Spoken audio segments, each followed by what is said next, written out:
Vandiperiyar government polytechnic college NSSന്റെ ആഭിമുഖ്യത്തിൽ വയനാട് ദുരന്തത്തിൽ വീട് നഷ്ടപ്പെട്ടവർക്ക് കൈത്താങ്ങായി പായസ ചലഞ്ച് നടത്തി. 150 വീടുകളാണ് NSSന്റെ ആഭിമുഖ്യത്തിൽ സംസ്ഥാനത്തെ വിവിധ സ്ഥലങ്ങളിൽ നിന്നും ശേഖരിക്കുന്ന ധനസമാഹരണം കൊണ്ട് നൽകുന്നത്.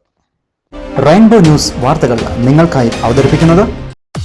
ഓണം വരവായി മാവേലി മന്നനെ വരവേൽക്കാൻ നാടെങ്ങും ഒരുങ്ങുമ്പോൾ വണ്ടിപ്പെരിയാർ ജെനീസ് പാഷൻ വേൾഡിൽ ഓണക്കോടിയും ഒരുങ്ങിക്കഴിഞ്ഞു.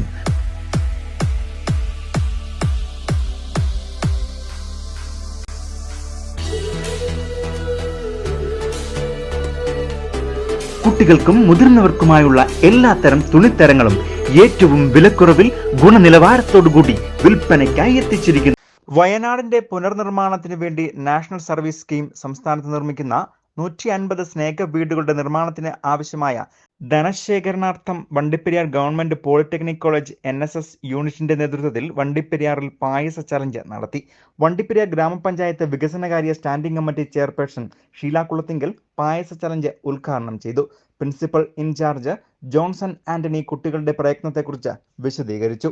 വയനാട് ദുരിതബാധിതർക്കായി നാഷണൽ സർവീസ് സ്കീം നിർമ്മിച്ചു നൽകുന്ന 150 സ്നേഹ ഭവനങ്ങളുടെ നിർമ്മാണത്തിന് വേണ്ടിയുള്ള ധനശേഖരണാർത്ഥം government polytechnic college Vandiperiyar national service scheme 142 നേതൃത്വത്തിൽ നടത്തുന്ന പായസ ചലഞ്ചാണ് ഇപ്പോൾ നടന്നുകൊണ്ടിരിക്കുന്നത്. നമ്മൾ രാവിലെ കോളേജിൽ ഇതിൻ്റെ ഉദ്ഘാടനം നടത്തി. അതിനുശേഷം നമ്മുടെ നാട്ടിലെ ജനങ്ങളുടെ സഹകരണത്തോടു കൂടി പരമാവധി തുക കളക്ട് ചെയ്ത് ഈ പദ്ധതിക്ക് വേണ്ടി എത്തിക്കുക എന്നുള്ളതാണ് നമ്മുടെ ലക്ഷ്യം.